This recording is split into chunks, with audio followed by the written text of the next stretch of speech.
Hello students, how are you all. आज हम लोग क्लास 10 केमिस्ट्री का सेकंड चैप्टर शुरू करते हैं। क्या नाम है चैप्टर का? Acids, bases and salts. ठीक है, एसिड्स, बेसिस एंड सॉल्ट्स। तो एसिड्स बेस के बारे में आप लोगों ने काफी कुछ पहले पढ़ा हुआ है, सॉल्ट के बारे में थोड़ा पढ़ा होगा, आपको शायद याद नहीं आ रहा होगा भले, बट थोड़ा बहुत पता है एसिड क्या होता है, बेस क्या होता है। आज हम लोग उसको और डिटेल में उसके बारे में पढ़ते हैं, क्या उसकी प्रॉपर्टीज है और क्या कैरेक्टरिस्टिक्स है और उससे हम लोग क्या क्या और कर सकते हैं। ये मैंने यहाँ बोर्ड में लिखा हुआ है, स्ट्रॉन्ग एसिड और weak strong base, weak acid weak base के कुछ एग्जाम्पल लिखे हैं, ज्यादा नहीं है। तो ये क्या है? हाइड्रोक्लोरिक एसिड, HCl को बोलते हैं हाइड्रोक्लोरिक एसिड। ये है सल्फ्यूरिक एसिड, ठीक है। ये है नाइट्रिक एसिड, HNO3 को नाइट्रिक एसिड बोलते हैं। ये वीक एसिड है। वीक एसिड का एग्जांपल है, दो एग्जांपल सिर्फ लिया हूं, कार्बोनिक एसिड H2CO3 और ये है एसिटिक एसिड। ओके, ये स्ट्रॉन्ग बेस का एग्जांपल है NaOH, सोडियम हाइड्रोक्साइड बोलते हैं इसको, कास्टिक सोडा भी बोलते हैं। ये पोटेशियम हाइड्रोक्साइड है, ये कैल्शियम हाइड्रोक्साइड है, ठीक है। ये वीक बेस का एग्जांपल है अमोनियम हाइड्रोक्साइड और ये सोडियम बाइकार्बोनेट। ओके, ये एक पीरियोडिक टेबल मैंने लगाया हुआ है, बीच में जब जैसे जैसे मैं पढ़ाऊंगा तो इसमें से आपको कुछ बताऊंगा इसमें से, है ना। फिर भी आपको एक छोटा सा जो है वो बता देता हूँ। पीरियोडिक प्रॉपर्टीज का मैंने लेक्चर बताया था, उसमें ये नहीं लगाया था। तो ये वाले जो लाइन है, boron, silicon, germanium, arsenic, antimony, tellurium, polonium, ये क्या है? मेटालॉइड्स है। मैंने मेटालॉइड्स का उसमें बताया था। तो ये जो मेटालॉइड्स हैं, इसके इस तरफ में जो है ये सब मेटल्स हैं, है ना। ये मेटालॉइड का लाइन है, इसके इधर में जितने सब मेटल्स हैं और ये जो है ये नॉन मेटल्स हैं। ये पर्पल कलर का जो दिख रहा है ना, ये सब नॉन मेटल है। ये ग्रीन कलर वाला भी नॉन मेटल है। ये पर्पल कलर वाला जो है वो सॉलिड है और ये ग्रीन वाले जो है ना ये गैसियस फॉर्म में है, ठीक है। ये वाले जो है लाइट मेटल्स कहलाते हैं, ये खास करके ये वाले जो है लाइट मेटल बोलते हैं और ये हेवी मेटल की कैटेगरी में आ जाते हैं, इसको डी ब्लॉक एलिमेंट भी बोलते हैं। ओके, तो एसिड्स की प्रॉपर्टी क्या क्या होती है? एसिड्स जो है उसका जो टेस्ट होता है वो खट्टा होता है, सॉर होता है। आप कभी जो विनेगर खाने में होगा उसको एक आध बूंद उसका टेस्ट करके देखना, आपको खट्टा लगेगा। विनेगर जो है वो एसिटिक एसिड। फिर टर्न्स ब्लू लिटमस रेड, मतलब इसको आप मत पढ़ो तो टर्न लिटमस रेड। लिटमस क्या होता है? बेसिकली जो लिटमस जो क्लास 7 में आपने पढ़ा है, लिटमस बेसिकली होता है पर्पल कलर का होता है, नेचुरल इंडिकेटर है वो। तो उसको अगर बेस में डालोगे तो ब्लू हो जाएगा, फिर वो ब्लू वाले को एसिड में डालोगे तो वो रेड हो जाएगा। अगेन वो रेड जो एसिड में हो गया उसको वापस बेस में डालोगे तो वो फिर ब्लू हो जाएगा, इसलिए उसको ब्लू लिटमस रेड बोलते हैं, करते हैं। आप ये याद रखो कि एसिड में अगर लिटमस को डालेंगे तो वो रेड हो जाएगा। एसिड की तीसरी जो खास प्रॉपर्टी क्या है, वो H+ आयन देता है। किसमें? एक्वस सॉल्यूशन में। एक्वस सॉल्यूशन मतलब वाटर में अगर हम उसको थोड़ा सा डालेंगे एसिड को तो वो पूरा के पूरा एसिड जो है वो डिसोसिएट हो जाएगा और H+ आयन दे देगा।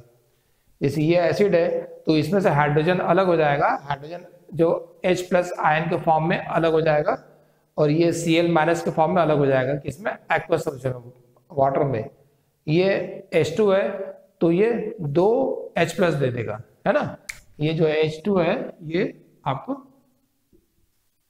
2 H+ दे देगा और ये सल्फेट आयन अलग हो जाएगा, SO4 ये H- बन के और ये NO3 H+ बन के अलग हो जाएगा और ये NO3-।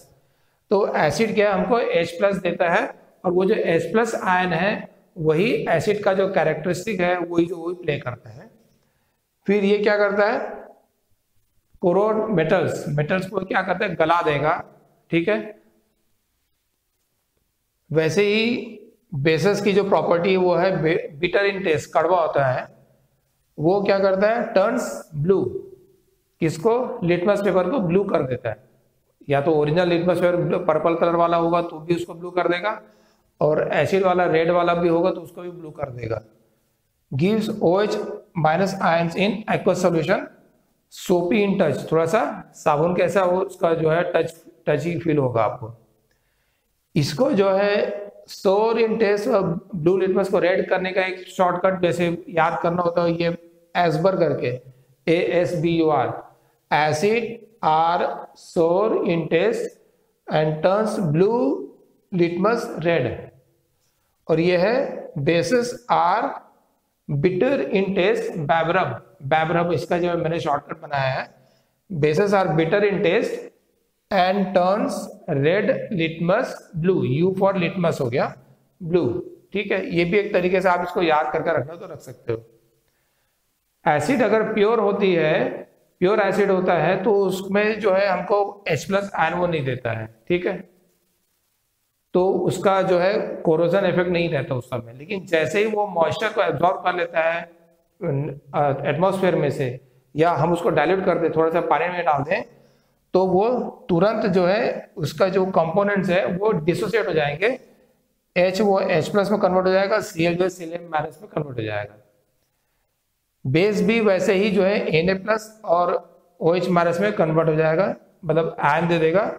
जो पॉजिटिव आयन होता है उसको हम लोग बोलते हैं कैट आयन। कैट आयन क्यों? क्योंकि अगर इलेक्ट्रोलिसिस करेंगे तो एक कैथोड के पास हमको ये मिलेगा, कैथोड के पास से चला जाएगा निगेटिव इलेक्ट्रोड के पास, और ये निगेटिव आयन है तो ये पॉजिटिव इलेक्ट्रोड के पास चला जाएगा, इसलिए हम इसको एनायन बोलते हैं। इसको पॉजिटिव आयन को कैट आयन, निगेटिव आयन को एनायन बोलते हैं, ठीक है। और ये दोनों आयन मिला करके हमारा जो है कंपाउंड बनता है। यहाँ पर जो है इसको इस तरीके से आपको दिमाग में रखना है, आगे जैसे जैसे हम इस चैप्टर को पढ़ेंगे वैसे वैसे। ओके स्टूडेंट्स, नेक्स्ट टॉपिक है इंडिकेटर्स। इंडिकेटर्स के बारे में थोड़ा सा भी इसको आप याद कर लेना, इसके ऊपर एक ऑब्जेक्टिव टाइप क्वेश्चन आ सकता है। इंडिकेटर्स क्या है? They are substances which change their colour और स्मेल इन डिफरेंट एसिड्स और बेसेस, ठीक है, ये उसका डेफिनेशन हो गया। इंडिकेटर्स 3 टाइप के होते हैं, एक तो नेचुरल इंडिकेटर हो गया, दूसरा सिंथेटिक इंडिकेटर, और तीसरा जो है ओल्फैक्टरी, मतलब जिसको आप सुगंध से पहचान सकते हो। नेचुरल में जो होता है वो प्लांट बेस्ड होता है, जैसे लाइचेन प्लांट है उससे जो है लिटमस बनाते हैं, लिटमस पेपर जो है उसको पेपर में कोटिंग कर देते हैं तो लिटमस पेपर कहलाता है। इस बेसिकली उसका जो कलर होता है वो पर्पल कलर होता है, ओरिजिनल जो कलर होता है ये पर्पल होता है, ठीक है। अब इसको आप इस पेपर को एसिड में डिप करोगे तो ये रेड कलर हो जाएगा, और बेस में डिप करोगे तो ये ब्लू कलर हो जाएगा, ठीक। ब्लू वाले को वापस एसिड में डालोगे तो वो फिर से रेड हो जाएगा, रेड को वापस उसमें डालोगे तो ब्लू हो जाएगा, ओके। टर्मरिक जो है वो भी एक इंडिकेटर के फॉर्म में इसको यूज कर सकते हैं।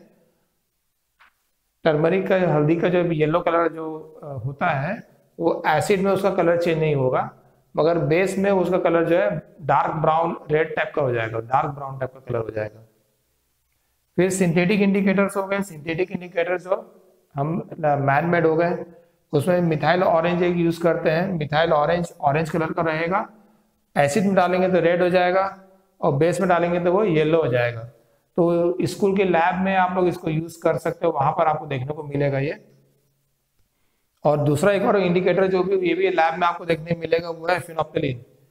फिनोप्थिलीन जो है वो एसिड में जो कलरलेस रहेगा, जो कलर रहेगा वही रहेगा। फिनोप्थिलीन डालोगे, जैसे एसिड HCl लिया आपने और व्हाइट कलर है, पानी की जैसा है उसका कलर, उसमें फिनोप्थिलीन का एक ड्रॉप डालोगे तो वैसे के वैसे ही रहेगा, मगर जैसे ही उसको बेस उसमें डालेंगे, जैसे बेसिक होगा तो वो पिंक हो जाएगा, ठीक है। तो ये फिनोप्थिलीन हो गया, एसिड में कलरलेस रहेगा और बेस में पिंक हो जाएगा। फिर तीसरा है ओल्फैक्टरी इंडिकेटर्स। इसको जो है आप अगर कोई बिना देखे आप उसको पहचान सकते हो सुगंध से, स्मेल बेस्ड हो गई है।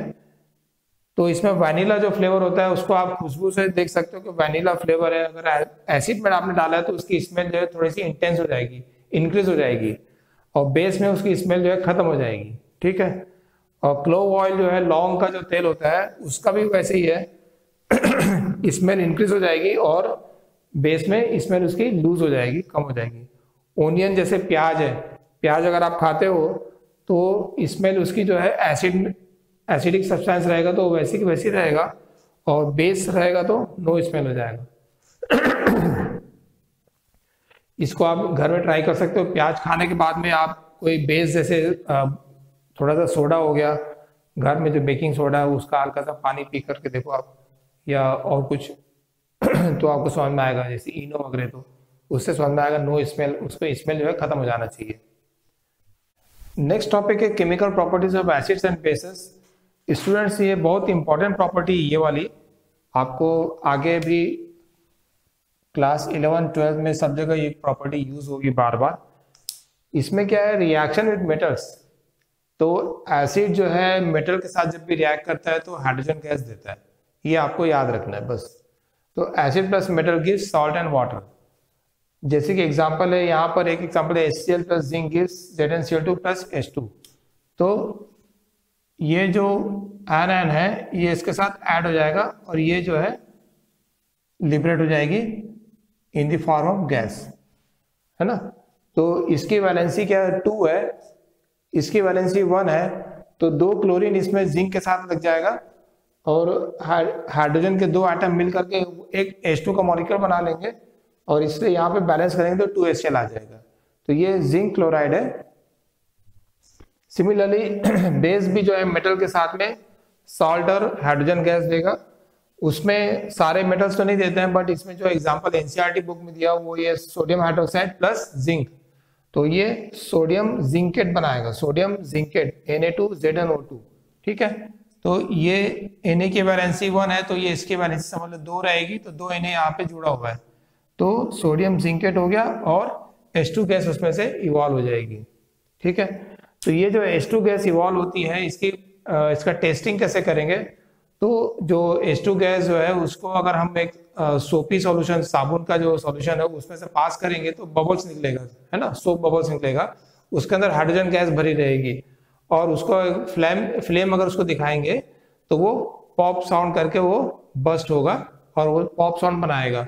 तो ये उसका टेस्ट है, किसका, हाइड्रोजन गैस का। तो hydrogen gas release Burns with A pop sound when burned in flame, ठीक है। ये एक टेस्ट है, ये याद रख लेना और ये वाले के एग्जांपल जरूर से याद रख लेना।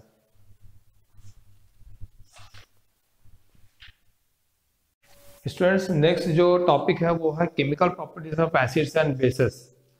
एसिड्स एंड बेस की केमिकल प्रॉपर्टीज क्या होती है, तो reaction with metal carbonates and metal hydrogen carbonates, ये सबसे पहले हम लोग देखते हैं। तो acid with metal carbonates and metal hydrogen carbonate क्या देगा, salt plus CO2 plus H2O। तो यहाँ पर कार्बोनेट है, हाइड्रोजन कार्बोनेट है, तो उसके कारण आपको एक कार्बन डाइऑक्साइड मिलेगा और वाटर का मॉलिक्यूल मिलेगा, और मेटल जो है वो एसिड का जो ये क्या बोलते हैं आयन है उसके साथ मिल करके सॉल्ट बनाएगा, ठीक है। अब यहाँ पर एग्जाम्पल में ये 3 एग्जाम्पल है, ये सोडियम कार्बोनेट है, ये कैल्शियम कार्बोनेट है, ये सोडियम हाइड्रोजन कार्बोनेट या सोडियम बाइकार्बोनेट। ये जो लाइट मेटल्स हैं वो इस तरफ में पीरियोडिक टेबल में जो लेफ्ट साइड में है, ये सोडियम हो गया, पोटेशियम हो गया, मैग्नीशियम हो गया, कैल्शियम हो गया, ये जो है लाइट मेटल फॉर्म करते हैं। और इनके जो कार्बोनेट्स हैं वो जो है, ये कैल्शियम है, यहाँ पर 20 उसका एटॉमिक नंबर है, वो सब क्या है आपके मेटल कार्बोनेट हो गए और मेटल हाइड्रोजन कार्बोनेट। ये एसिड के साथ में क्या होगा कि ये जो मेटल है सोडियम कैल्शियम, ये कैटायन के साथ मिल करके इसकी जो है जितनी वैलेंसी उतने क्लोरीन के साथ में मिल करके एक सॉल्ट बना लेगा। जैसे कैल्शियम है, कैल्शियम ग्रुप 2 में है तो उसकी वैलेंसी 2 है, +2 है उसकी वैलेंसी, तो 2 क्लोरीन ऐड होंगे उसमें, तो एक कैल्शियम 2 क्लोरीन हो जाएंगे। सोडियम ग्रुप 1 में है, उसकी वैलेंसी 1 है, तो वो एक सोडियम 1 क्लोरीन ऐड होगा, ठीक है। अब बाकी का H2O और CO2 बनेगा और उसको बैलेंस करना इजी है, कोई ज़्यादा दिक्कत नहीं है। तो ये बेसिक रिएक्शन है, reaction of metal carbonate with acid. Base का उसमें कोई रिएक्शन नहीं होता है। इसमें एक इम्पॉर्टेंट जो पॉइंट है वो ये है कि CO2 जो लिबरेट होती है, तो CO2 को टेस्ट करने का क्या तरीका है, तो CO2 को क्या करते हैं कि लाइम वाटर मतलब नींबू पानी नहीं है, यहाँ पर लाइम वाटर जब बोलते हैं तो चूने का पानी समझना, है ना। और लाइम जूस जब इस चैप्टर में आएगा तो वो नींबू का जूस हो गया। तो लाइम वाटर जो है वो चूने का पानी है, वो COH ट्वाइस, जिसको स्लेक्ड लाइम बोलते हैं। तो वो स्लेक्ड लाइम से इसको पास करेंगे,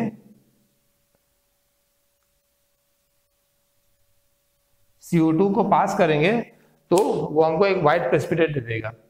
सिर्फ थोड़ा सा पास करेंगे, तो ज्यादा देर पास करेंगे तो फिर वो अगर कलरलेस हो जाएगा। तो ये इसका एक रिएक्शन है, ये टेस्टिंग पार्ट है इस रिएक्शन में CO2 का। और इससे रिलेटेड एक अलग से टॉपिक ही है, वो मैं इसमें कराता हूँ अभी आपको, इसको मिटा करके वो लिख के बताता हूँ, वो काफी इंपॉर्टेंट है। ठीक है,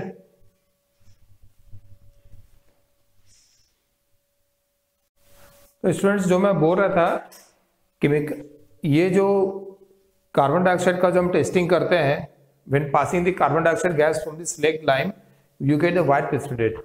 ये जो लाइमस्टोन के जो रिएक्शंस हैं ये अपने आप में बहुत इंपॉर्टेंट है। ये एग्जाम में किसी न किसी फॉर्म में 1 या 2 नंबर का या 3 नंबर का आ ही जाता है।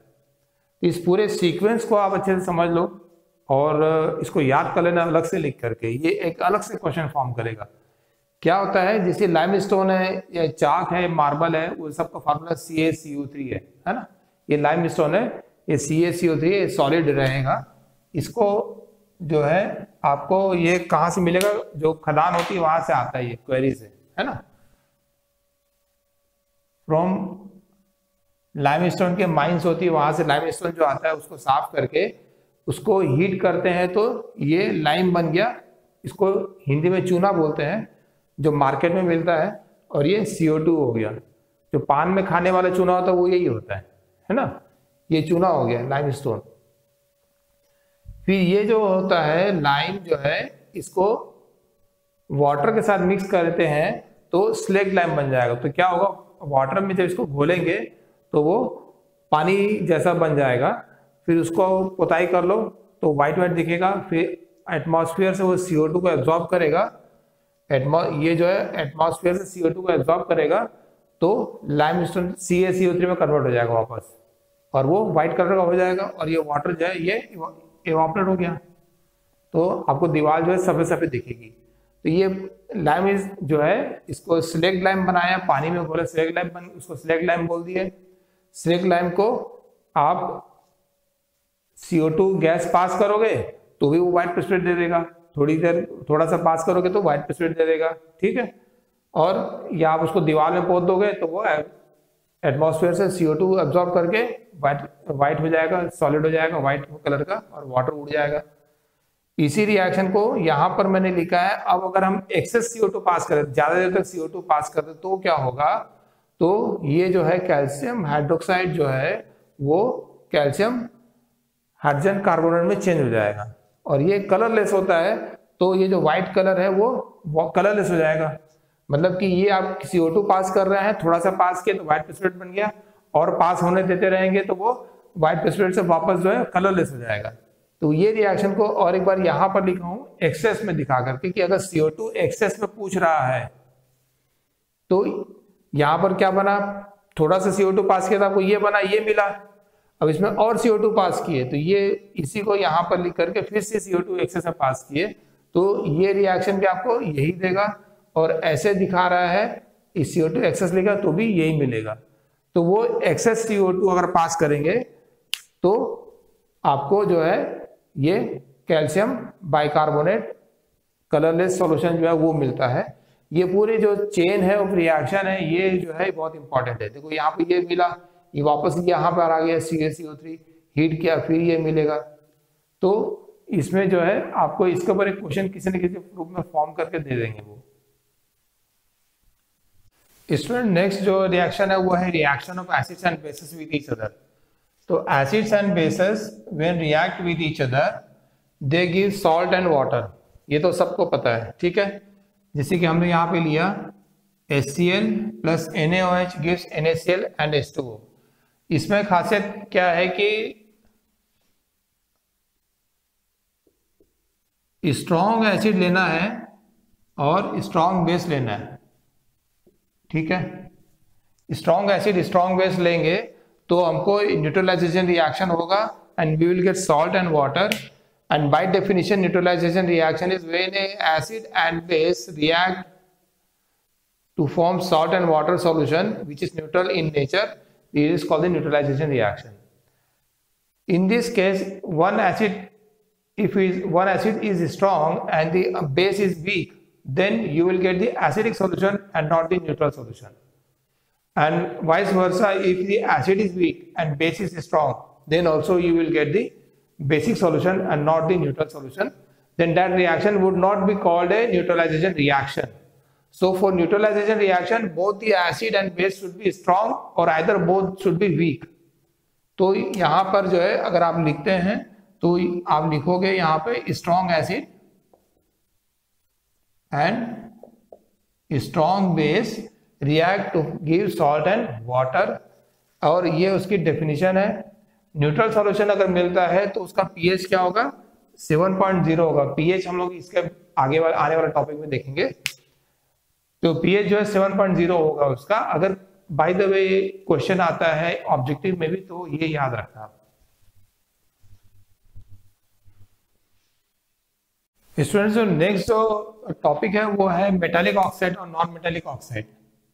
Metallic oxide, non metallic oxide, इसका जो रिएक्शन है विद द एसिड और बेस, तो हम क्या है, हमें पता है कि acid plus base gives salt and water. ये अपने को पता है कि एसिड और बेस अगर दोनों स्ट्रांग है या दोनों इक्वली वीक है तो उसका सॉल्ट और वाटर हमको मिलता है। ठीक है, अब यहाँ पर हम एसिड के साथ में एक मेटालिक ऑक्साइड का रिएक्शन कराते हैं। मेटालिक ऑक्साइड क्या हुआ, ये जो पार्ट है पीरियोडिक टेबल का, यहाँ पर जो लाइट मेटल्स है इसकी ऑक्साइड, जैसे मैग्नीशियम है तो मैग्नीशियम ऑक्साइड, मैग्नीशियम की वैलेंसी 2 है, ऑक्सीजन की वैलेंसी -2 है। ऑक्सीजन जो 16 ग्रुप में है ना, तो -2 उसकी वैलेंसी है। कैल्शियम है उसकी भी +2 वैलेंसी है, ऑक्सीजन की -2 वैलेंसी है, तो CaO बन जाएगा, MgO बन जाएगा इसकी ऑक्साइड, मैग्नीशियम ऑक्साइड। तो ये आपका हो गया मेटल ऑक्साइड। ठीक है, और नॉन मेटल ऑक्साइड क्या होगा, जैसे ये जो नॉन मेटल है इनके जो ऑक्साइड हो गए वो नॉन मेटालिक ऑक्साइड हो जाएंगे। तो इसमें से हम कार्बन को लेते हैं, नॉन मेटल ऐसे कार्बन, तो कार्बन का ऑक्साइड क्या हो जाएगा, कार्बन डाइऑक्साइड हो गया, है ना। और नाइट्रोजन का तुम लोगे तो नाइट्रोजन डाइऑक्साइड हो जाएगा या नाइट्रिक ऑक्साइड हो जाएगा। तो ये जो है हम इसमें CO2 ले रहे हैं तो ये कार्बन डाइऑक्साइड हो गया, ये नॉन मेटालिक ऑक्साइड है। तो इसका रिएक्शन जब बेस से कराते हैं, बेस में हम CaOH चॉइस ले रहे हैं तो हमको क्या मिल रहा है, CaCO3 + H2O। ये पिछले वाले टॉपिक में हमने देखे थे, ये वही रिएक्शन है। CO2 स्लेक लाइम से जब पास करते हैं तो we get the white precipitate of CaCO3 and H2O। ये नॉन मेटालिक ऑक्साइड हुआ। और मेटालिक ऑक्साइड में when hydrochloric acid is reacted with calcium oxide या magnesium oxide, you get the salt, calcium chloride and H2O. Now again you see, compare this equation with acid plus base giving salt and water. तो here acid है, ये base है, तो यहाँ पर क्या है, मेटालिक ऑक्साइड है। तो मेटालिक ऑक्साइड क्या है, एक बेस के फॉर्म में काम कर रहा है, तो हम इसको क्या बोलते हैं, बेसिक ऑक्साइड भी बोलते हैं, because when it reacts with the acid it gives salt and water, तो you say it as a basic oxide. Similarly, here non-metallic oxide is acting as an acid with the base to give salt and water. So we say that non-metallic oxide is the acidic oxide. Okay, means ये जो है carbon dioxide जो है ये acidic oxide हो गया and it reacts with the base to give you salt and water. तो metallic oxide non metallic oxide की एक टिपिकल रिएक्शन है। So what do all acids and bases have in common? What do all acids and bases have in common? तो acids में common क्या होता है, H+ ion. ये जितनी भी एसिड है वो ये वाटर में जाएगा तो H+ दे देगा, ये 2H+ देगा, ये H+ देगा, इसमें से भी ये भी H+ देगा, ये भी H+ देगा। ऑल्दो ये वीक है मगर ये देगा। ठीक, ये अगर मान लो 100 मॉलिक्यूल इसके वाटर में गए तो 99 100 पूरा जो है वाटर में ये डिसोसिएट हो जाएगा और H+ दे देगा, है ना, H+ और Cl- दे देगा पूरे के पूरा। ठीक है, अब ये वीक है तो ये कम देगा, है ना। ये कितना होगा, जैसे 100 में से ये 100 डिसॉल्व हो जाएगा तो ये 30 आउट ऑफ 100 जो है खाली डिजॉल्व होगा। कौन? ये वाला। तो ये CH3CO माइनस और एक H प्लस दे देगा। ये कौन सा? ये वीक वाला जैसे है ना। ये और भी कम होता है, बहुत बहुत कम होता है ये डिसोसिएट, वीक एसिड है करके। ठीक है, तो जो स्ट्रॉन्ग एसिड है वो पूरा पूरा डिसोसिएट हो जाएगा और वीक एसिड बहुत कम होता है। तो एसिड्स में जो भी कॉमन है वो क्या है? H प्लस आयन देता है। ये एसिड की कॉमन प्रॉपर्टी है। और acids give H plus ion, और बेसिस क्या करेंगे? वो OH माइनस देगा। Bases will give you OH minus ion whenever they are dissolved in water. Glucose और अल्कोहल, सारे मॉलिक्यूल जिसमें हाइड्रोजन प्रेजेंट है वो सब H प्लस नहीं देते हैं। जैसे कि ग्लूकोज हो गया या अल्कोहल हो गया, अल्कोहल में ये H दिख रहा है मगर ये H प्लस नहीं देता है। So these are not acids, okay? So don't get confused. So if any objective question comes of this kind, then be careful. So they do not give H plus ion. Now acids and bases in water solution. Water solution में क्या करते हैं वो? H plus तो देते ही है। Acid give H plus ion in water solution. वो किस फॉर्म में रहता है? तो H plus ion क्या है? उसके साथ एक वाटर का मॉलिक्यूल अटैच हो जाएगा और वो H3O प्लस के फॉर्म में रहेगा। ठीक है, इसका जो चार्ज है वो इसमें आ जाएगा और H3O प्लस के फॉर्म में रहेगा। इसको हम बोलते हैं हाइड्रोनियम आयन। ऐसा क्यों होता है? तो इसमें हाइड्रोजन में क्या हुआ? H प्लस जो आयन है उसमें क्या होता है कि एक प्रोटॉन, हाइड्रोजन में एक प्रोटॉन होता है, एक हाइड्रोजन का एटम में एक प्रोटॉन होता है और एक इलेक्ट्रॉन होता है। वो इलेक्ट्रॉन निकल गया है तो उसमें पॉजिटिव चार्ज आ गया है ना। तो अब बचा क्या? 1 प्रोटॉन न्यूक्लियस में खा लिया है और कुछ है नहीं उसके पास। यहाँ पर एक इलेक्ट्रॉन था, ये इलेक्ट्रॉन था, तो ये हाइड्रोजन एटम था ऐसा। ये इलेक्ट्रॉन जो है निकल गया, इलेक्ट्रॉन जो है निकल गया, उसके पास में कुछ बचा ही नहीं है। तो ये पॉजिटिव चार्ज जो है प्रोटॉन का ये इसमें आ गया तो H प्लस बन गया ये। अब ये एकदम छोटा रहता है तो क्या होता है? वाटर का जो मॉलिक्यूल है वो पोलर होता है। वाटर का मॉलिक्यूल क्या होता है? वो पोलर होता है। जैसे कि ये H, तो ये वाला जो एंड है ये निगेटिव, ये पॉजिटिव है। क्यों? क्योंकि ये ऑक्सीजन जो है वो इलेक्ट्रोनेगेटिव है तो वो निगेटिव और ये पॉजिटिव, तो ये क्या पोलर है। तो ये चूंकि पॉजिटिव है, इसमें प्लस चार्ज है एक, तो इसका वाटर का निगेटिव एंड इधर और पॉजिटिव एंड इधर आ जाएगा। ऐसे करके वो उससे अटैच हो जाता है तो वो H3O प्लस के फॉर्म में हम लोग शो करते हैं, उसको हाइड्रोनियम आयन बोलते हैं। तो H3O प्लस और H प्लस दोनों सेम चीज है। H प्लस आयन जो है इस फॉर्म में है और इस फॉर्म में भी नहीं रहता है वो, एक्चुअल में तो वो और ज्यादा रहता है। मतलब यहाँ पे एक और वाटर का मॉलिक्यूल आ गया ऐसे करके, ये सारे वाटर के मॉलिक्यूल है ऐसे करके उससे जुड़ गए। तो कितने जुड़ गए देखो अब आप, 1 2 3 4, जिसके चारों तरफ में अटैच हो जाएगा तो 4 वाटर के मॉलिक्यूल अटैच हो जाएंगे। तो कितने हो गए? 4 मॉलिक्यूल इसके आ जाएंगे तो H8O4 हो जाएगा। H8O4 और ये एक H, तो कितना हो जाएगा? H9O4। तो H9O4 प्लस ये एक्चुअल में रहता है, H3O नहीं रहता है, H9O4 प्लस के फॉर्म में रहता है। बट इसको कभी दिखाते नहीं, शो नहीं करते हैं, ये सिर्फ सिंबॉलिकली शो करते हैं कि H3O प्लस हाइड्रोनियम आयन के फॉर्म में जो है H प्लस का आयन वाटर में रहता है। और यही इसकी एसिड का एसिडिक प्रॉपर्टी जो है उसकी जो कैरेक्टरिस्टिक जो है शो करता है। ठीक है, बेसिस क्या है? Basis when dissolved in water gives OH minus ion. और जो बेस वाटर में डिसॉल्व हो जाते हैं, वाटर सॉल्युबल जो बेसिस होते हैं, they are called alkalis. Okay, alkalis जो है are those bases which are dissolved in water. तो वाटर में कोई भी वाटर में मतलब बेस को वाटर में डिसॉल्व करेंगे तो you will get OH minus ion, और ये उसकी जो कैरेक्टरिस्टिक प्रॉपर्टी देगा बेस की। स्टूडेंट्स, एक वर्ड ऑफ कॉशन है, एक इंटरेस्टिंग चीज है कि एसिड और वाटर को हमको जब मिक्स करना होता है या एसिड को अगर डाइल्यूट करना है तो उसका एक प्रॉपर वे है। वो क्या है? वो ये है कि वाटर को पहले लेना है और उसमें एसिड को थोड़ा थोड़ा ऐड करना है और उसको कंटिन्यूसली स्टीयरिंग करते रहना है। तो क्या होगा कि एसिड आपको जितना भी डाइल्यूट करना आप पहले कैलकुलेट कर लेंगे कितना परसेंट मुझे डाइल्यूट करना है, उसके हिसाब से फिर आप क्वांटिटी लेकर के डाइल्यूट करेंगे तो वो डाइल्यूट हो जाएगा आसानी से। अगर आप उल्टा करते हैं, एसिड को पहले लेते हैं और वाटर को ऐड करते हैं, तो ये जो एसिड और वाटर का जो मिक्सिंग है ये एक एक्सोथर्मिक जो है प्रोसेस है, बहुत ज्यादा उसमें हीट निकलने वाली है। आप थोड़ा सा भी डाल के देखेंगे तो देखेंगे आप ट्यूब जो है टेस्टी को गर्म हो जाता है।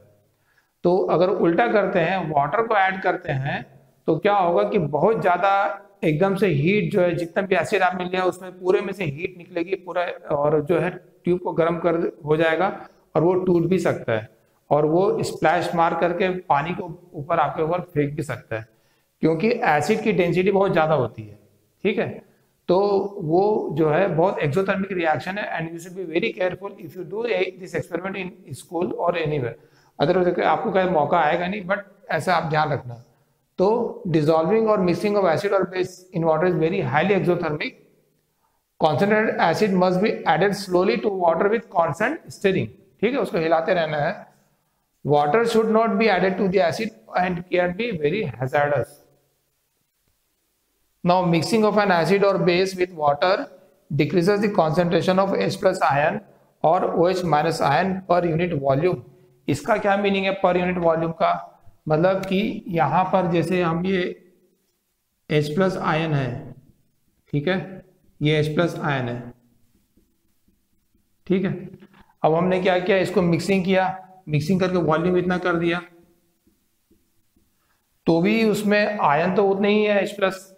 हमने क्या ऐड किया, हमने वाटर उसमें और मिला दिया, मतलब वाटर में एसिड को मिला दिया, तो दोनों को मिला करके वॉल्यूम बढ़ गया। मगर जो एसिड के जो H प्लस आयन है वो तो उतने ही रहेंगे। तो एक यूनिट वॉल्यूम इसमें से अगर आप लेते हो, एक यूनिट वॉल्यूम आप लेते हो तो उसमें H प्लस आयन तो कम हो जाएंगे और, ठीक है ना। पहले मान लो 4 H प्लस आयन इतने वॉल्यूम में आ रहे थे, तो अब वो जो 2 हो जाएंगे, 2 H प्लस आयन आएंगे, बाकी फैल जाएंगे दूसरी जगह। तो वो क्या हो गया, पर यूनिट वॉल्यूम, एक यूनिट वॉल्यूम में आपके H प्लस आयन क्या हो गए, कम हो गए। तो इसको क्या बोलते हैं, डाइल्यूशन बोलते हैं। तो H प्लस आयन या OH minus ion per unit volume जो है डिक्रीज हो जाएगा and this gives you the diluted acid और डाइल्यूटेड बेस। ठीक है, तो this is called the dilution. Okay, तो डाइल्यूटेड एसिड या diluted base, for example just बता रहा हूं कि आप एक नींबू ले, एक नींबू को जो है एक गिलास में पूरा के पूरा आप निचोड़ दो, ठीक है। अभी आप उसको टेस्ट करोगे तो आपको बहुत ज्यादा खट्टा लगेगा, ठीक है ना। जो है फिर लाइम जूस जो है वो खट्टा लगेगा, फिर उसमें आप पानी मिला दो तो फिर वो उसका खट्टा जो पन जो है वो कम हो जाएगा। तो आपने क्या किया कि पर यूनिट वॉल्यूम आप पहले एक चम्मच लेते तो उतना ही वॉल्यूम अगर आप अभी आप लेते हो डाइल्यूट करने के बाद में, तो आपको खट्टापन कम लगेगा। तो क्या हुआ, वो डाइल्यूटेड हो गया। डाइल्यूटेड होने के कारण उसमें H प्लस आयन कम हो गए, तो आपको उसका जो है टेस्ट भी जो है लाइट फील होगा। तो ये जो है डाइल्यूशन की डेफिनेशन है, this called the dilution. Diluted acid या डाइल्यूटेड बेस बनाना हो तो उसमें क्या होता है, H प्लस आयन या OH minus ion per unit volume कम हो जाते हैं, ठीक है, इन द डाइल्यूटेड एसिड और डाइल्यूटेड बेस। इसमें नेक्स्ट टॉपिक है पीएच वैल्यू या पीएच स्केल। पीएच स्केल जो है इट्स वेरी इंपॉर्टेंट थिंग, वो हमारी पूरी लाइफ से जुड़ा हुआ चीज है। पीएच क्या है, इसी बेसिस में कोई भी अगर आप मटेरियल सब्सटेंस लेते हैं, जैसे आपके गार्डन में, घर में कोई गमले में मिट्टी है, तो उसका भी एक अपना पीएच होगा। पानी जो आप पीते हैं तो उसका भी अपना एक पीएच है। अगर आप कोई जूस लेते हैं घर में तो उसका भी एक पीएच वैल्यू होगा। आप मठा पीते हैं, बटर मिल्क लेते हैं तो उसका अपना एक पीएच वैल्यू होगा। लस्सी है तो उसका पीएच वैल्यू हो गया। लाइम जूस ले रहे हैं, लेमन जूस है तो उसका भी अपना एक पीएच वैल्यू है। तो हम लोग जो डेली हमारे जो खाने में या हम लोग जो है हमारे आसपास जो चीजें उसकी अपनी एक पीएच वैल्यू होती है, इसलिए it's very important for us. Basically pH value, कोई भी सब्सटेंस है वो कितना एसिडिक है या कितना बेसिक है ये हमको ऐसे तो पता नहीं चलता है। तो और कितना स्ट्रॉन्ग है, एसिडिक है या वीक बेस है, ये कैसे पता चलेगा। तो अगेन इसके लिए क्या करते हैं कि नंबर एक अलॉट कर देते हैं, इसको एक स्केल बना दिए हैं जो कि पीएच स्केल बोलते हैं उसको। तो hydrogen ion concentration, hydrogen ion क्या है, वो एसिड से मिलता है। तो जितना ज्यादा हाइड्रोजन आयन हमको मिलेगा उतना ज्यादा स्ट्रॉन्ग एसिडिक हम उसको मानेंगे, ठीक।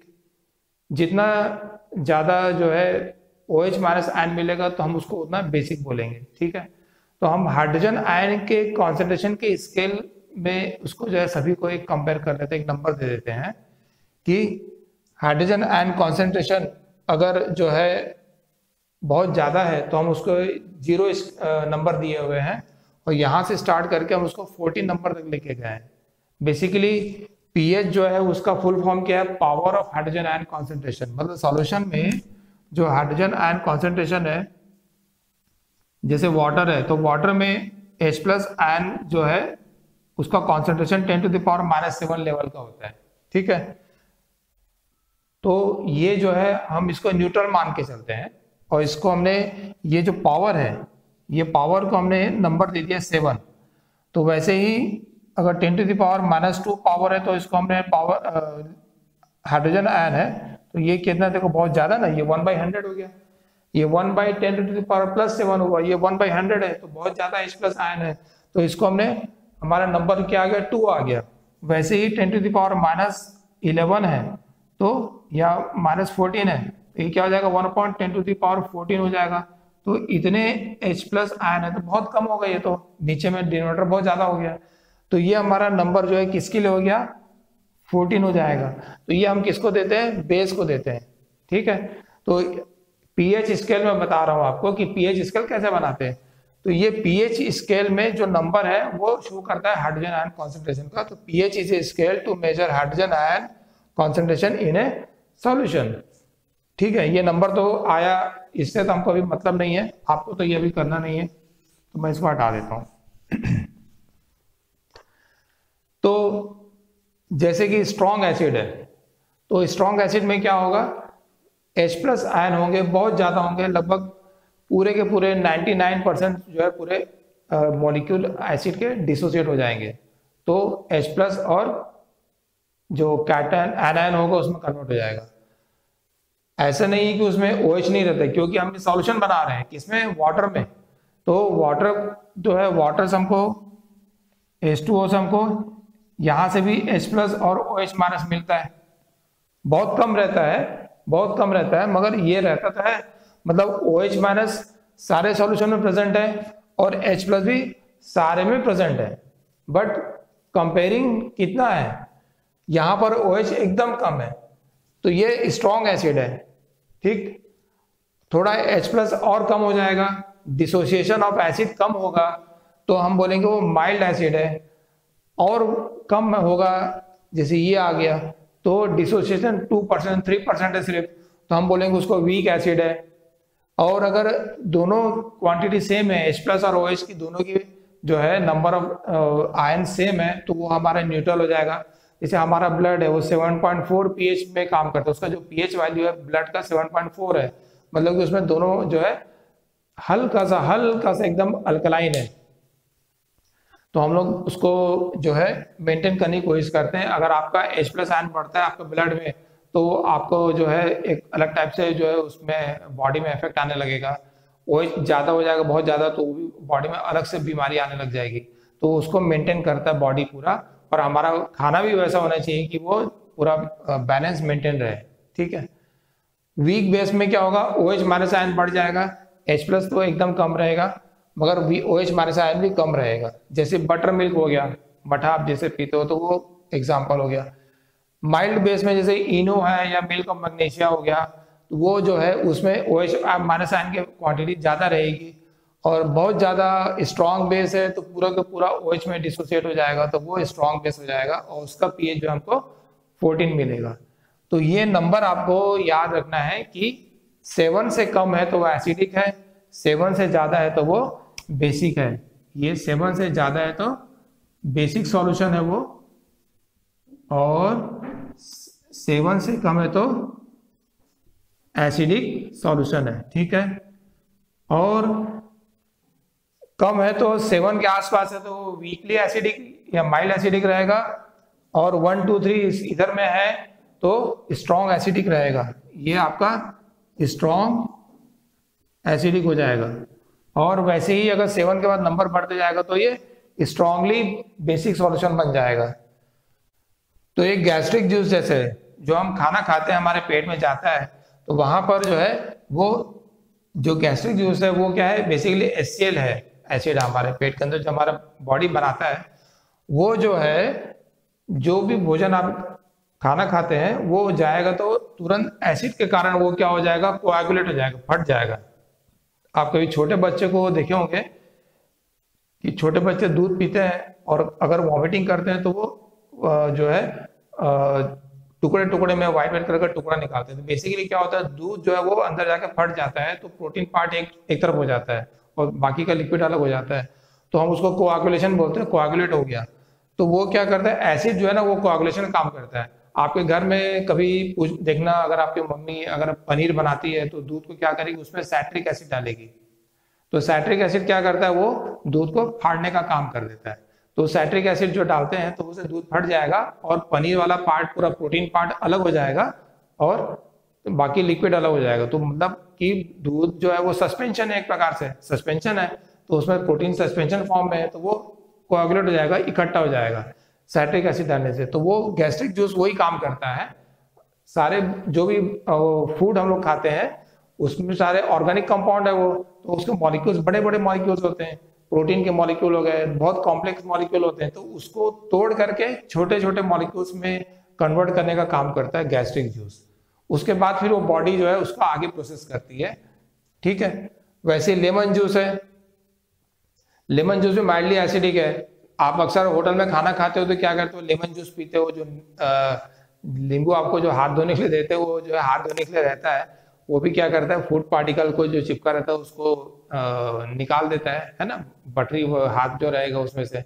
और आप नींबू पानी पीते भी हो, ठीक है ना, बॉल वाला पानी तो नहीं पीना, बट नींबू पानी जो आप अलग से पीते हो वो भी यही काम करता है कि फूड को हजम करने, क्या करने के लिए, फूड पार्टिकल्स को ब्रेक करने का काम करता है।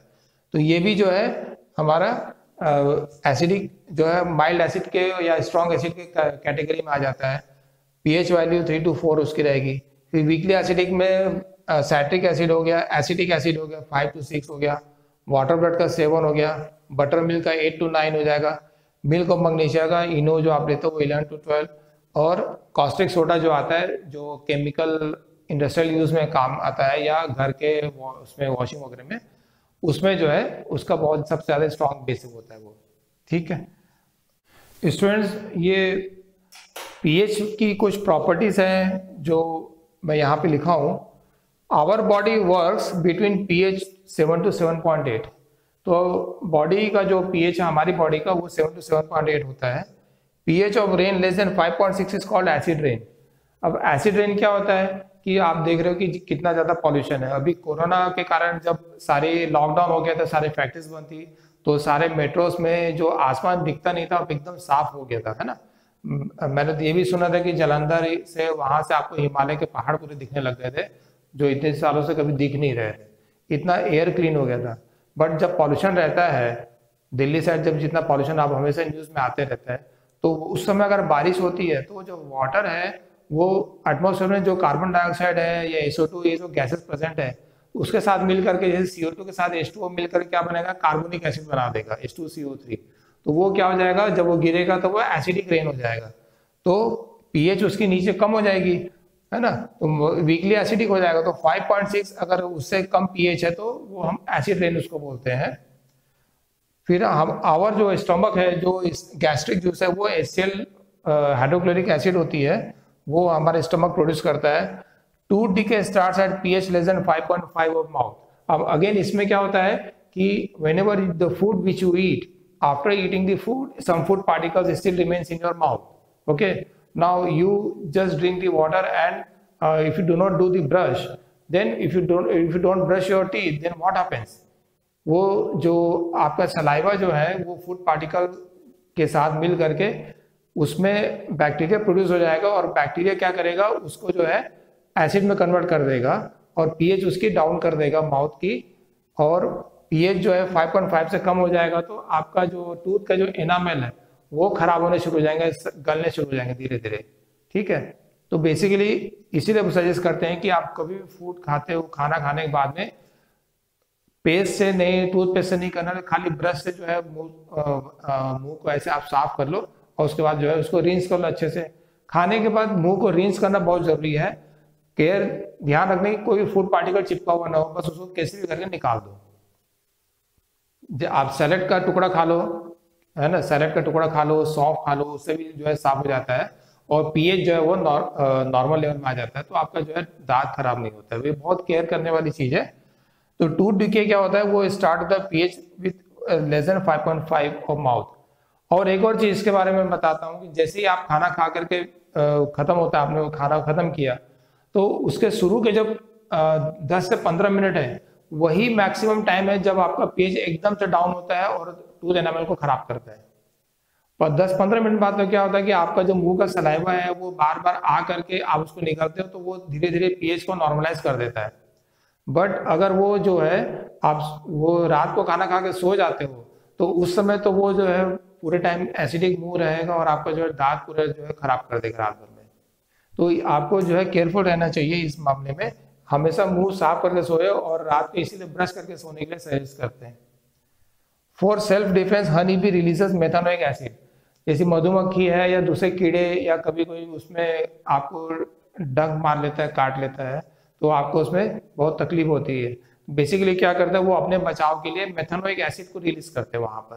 तो अगर आप घर से थोड़ा सा बेकिंग सोडा का उसमें आप रब करोगे तो आपको काफी रिलीफ महसूस होगा उसमें। ओके, तो ये जो है हनी बी या फॉर सेल्फ डिफेंस एनिमल्स और प्लांट जो है they release some kind of acid, और उसका जो इलाज भी वही है कि आप थोड़ा सा बेकिंग सोडा है या कोई बेस है उसको थोड़ा सा उसमें रब कर लो।